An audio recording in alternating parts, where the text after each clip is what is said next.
સૂત પુરાણી બોલ્યા છે કે હે સૌનક આદિ મુનિઓ, રાજા દર્દનવાએ પુરુષોત્તમ માસના વ્રત ઉદ્યાપન વિધિ અંગે પૂછતા કહ્યું, અને તમને જે જણાવું છું હવે તમને જણાવું છું.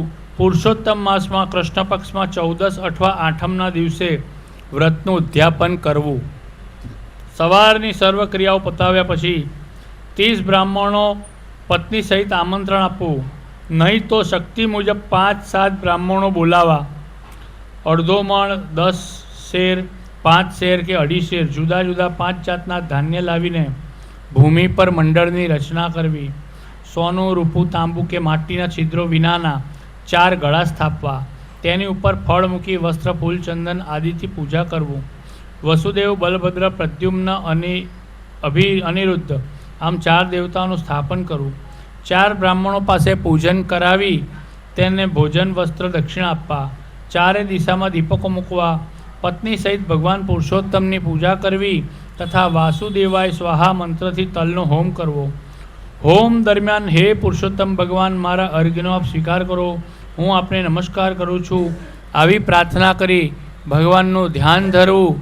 અને પછી બાદ બ્રાહ્મણોને સોના સહિત પાત્ર દાનમાં આપવું જોઈએ.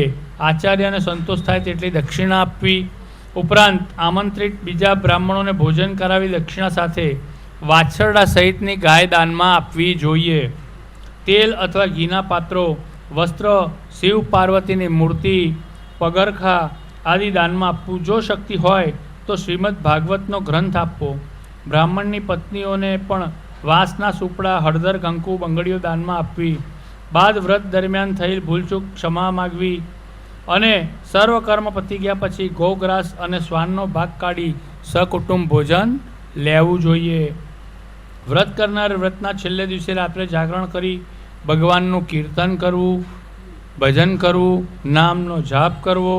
પુરુષોત્તમ ભગવાનનું વિસર્જન કરી વ્રતની પૂર્ણાહુતિ કરવી. જે કોઈ નરનારી પુરુષોત્તમ વ્રત અને તેનું ઉદ્યાપન વિધિ શ્રદ્ધાપૂર્વક કરે છે તો તે આ લોકમાં સુખ ભોગવી વૈકુંઠને પામે છે. એમાં ધનબાઈ અને માનબાઈની કથા પણ છે, એ આપણે શ્રવણ કરવી. ધારાનગરીના રાજા ભોજ રાજ કરે. ખૂબ જ દયાળુ, પરોપકારી, પ્રજાપ્રેમી અને બહાદુર. પ્રજાને સુખે સુખી ને પ્રજાને દુઃખે દુઃખી. તે નિત્ય રાત્રે અંધાર પછોડ ઓળી નગર ચર્ચા જવા નીકળતા.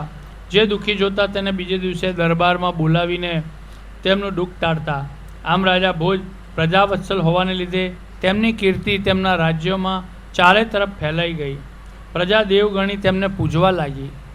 આ ધારાનગરીમાં 2 ભાઈઓ, એકનું નામ ધનબાઈ અને બીજીનું નામ માનબાઈ, બંને નજીક નજીકના ફળિયામાં રહે છે. ધનબાઈ એકવાર મુશ્કેલીમાં આવી ત્યારે રાજા ભોજે મદદ કરેલી. આથી તે ભોજ રાજાને ભગવાન કરતાં પણ વધુ આદર અને પ્રેમ આપતી હતી.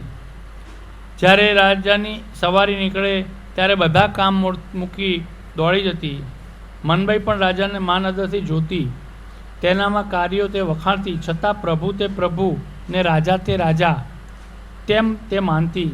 રાજા પ્રભુ તોલે ન આવે એવું તેનું માનવું હતું. ધનબાઈ અને માનબાઈ બંને ધાર્મિક વૃત્તિના, સારા કાર્યોમાં બંને આગળ પડતો ભાગ લે. કોઈ દુખિયારી બહેનને જોતા તેમને સહાય કરવામાં પાછળ ક્યારેય ના પડે. એવામાં અધિક માસ આવ્યો. બંને પુરુષોત્તમ ભગવાનનું વ્રત ચાલુ કર્યું. બંને જણા રોજ નદી કિનારે જાય, સ્નાન ઇત્યાદિ કરે, કાંઠા ગ્વરમાની પૂજા કરે અને પછી કથા વાર્તા સાંભળી બ્રાહ્મણોને દક્ષિણા આપી ઘેર આવે. ધનબાઈ અને મનબાઈ બંને સિક્કાની 2 બાજુ. તેમાં થોડોક ફેર. ધનબાઈ ભોજ રાજા પ્રત્યે અપાર હેત, જ્યારે ભગવાન તુલ્ય પૂજતી અને માનબાઈ ભગવાનને પૂજતી. રોજ પ્રાતઃકાળે નદીએ સ્નાન કરતી વખતે ધનબાઈ સૂર્ય સામે હાથ જોડીને પ્રાર્થના કરે કે હે પુરુષોત્તમ ભગવાન, ફળજો ભોજ ભૂપાળ. જ્યારે માનબાઈ હાથ જોડીને કહે ફળજો નંદ ગોપાલ. આમ બંને સૂર્યદેવ સમક્ષ સ્નાન કરતી વખતે જુદી જુદી પ્રાર્થના કરતી. ધનબાઈ માનતી કે ભગવાનને રીઝવવા તો ઘણા જ જપ તપ કરવા પડે, વળી પ્રભુ સાંભળે ખરા અને ન પણ સાંભળે. જ્યારે રાજા તો રીઝી જાય, કેમ કે હાજરા હજુર છે. રોજ આ પ્રમાણે ચાલે. એકવાર રાજાની દાસીએ આ પ્રાર્થના સાંભળી એણે જઈ રાણીબાને મારફત આ વાત રાજાને કરી. રાજા વેશ પલટો કરી વાત સાચી છે કે ખોટી એ જોવું. રાજા ભોજના મનમાં થયું કે મારું નામ લઈને પ્રાર્થના કરતી બાઈની 7 પેઢીનું દળદર દૂર કરું તો જ હું રાજા સાચો. પુરુષોત્તમ માસ પૂરો થવા આવ્યો. રાજા ભોજે ધનબાઈને સિપાહી મોકલી દરબારમાં બોલાવી. રાજા ભોજનું તેડું આવતા જ તે તો રાજી થઈ ગઈ. એને થયું કે રાજા ભોજ મને નિહાલ કરી દે છે. તે તો હોંશે હોંશે તૈયાર થઈ રાજ દરબારમાં ગઈ. અર્ધમણનું એક કોળું તેને આપ્યું. તે કોળું લઈ ધનબાઈ ઘર તરફ પાછી વળી. એના મનમાં વિચારવા લાગી કે મેં આખો પુરુષોત્તમ માસ કર્યો અને તે દરમિયાન ફરજો રાજા ભૂપાળ કહેતી ત્યારે છેવટે રાજાએ મને અડધો મણનું કોરું આપ્યું. મારા મનમાં તો હતું કે રાજા મને પુષ્કળ સોના મોરો ભેટ સોદાગ આપશે. એ તો ગઈ સીધી ઓળખીતાના ત્યાં કાચ્યાની દુકાને આ કોઠું 8 આનામાં વેચી દીધું અને મનમાં સંતોષ કરી ઘેર આવી. આ બાજુ પુરુષોત્તમ માસ પૂરો થયો. મનબાઈએ બ્રાહ્મણને જમવાડવાનું નક્કી કર્યું. બજારમાં શાક લેવા ગઈ. એની નજરે પેલું અર્ધમણનું કોળું પડ્યું. તેણે 12 આનામાં તે વેપારી પાસેથી લીધું. સર સામાન લઈ ઘેર આવી. આ બધા બ્રાહ્મણો નોતરા દઈ દીધા હતા. સાંજે જમવા આવવાના હતા એટલે રસોઈની તૈયારી કરવા માંડી. કોળું સમારવા માંડ્યું. અંદરથી ખડીને ખડતી સોનામોરો નીચે પડવા માંડી. મનબાઈ વિસ્મિત થઈ ગઈ. તેના પગ આગળ 125 સોનામોરોનો ઢગલો થઈ ગયો. મનબાઈ સમજી ગઈ કે આ પુરુષોત્તમ ભગવાનની કૃપાનું ફળ લાગે છે. તેણે તો 5 બ્રાહ્મણો જમવા નોતરાતા હવે દ્રવ્ય આવતા જ તાબડતોબ 25 બ્રાહ્મણોને આમંત્રણ આપી દીધું. તાળમાર તૈયારી કરી સાંજના 25 બ્રાહ્મણો જમાડી સારી એવી દક્ષિણા આપી. બ્રાહ્મણ મનબાઈનો જજે કાર બોલાવી પાછા ગયા. રાજાએ પોતાના ગુપ્તચર દ્વારા જાણ્યું કે આજે મનબાઈ જય જય બોલાય છે. રાજાને મનમાં થયું કે આજે ધનબાઈની જય બોલાવી જોઈતી હતી. એને બદલે મનબાઈ જય કેમ બોલાય છે? તપાસ કરો. રાજાએ દરબારમાં ધનબાઈને બોલાવી કોળાનું શું કર્યું ત્યારે પૂછ્યું. ત્યારે ધનબાઈ કહે છે કે મહારાજ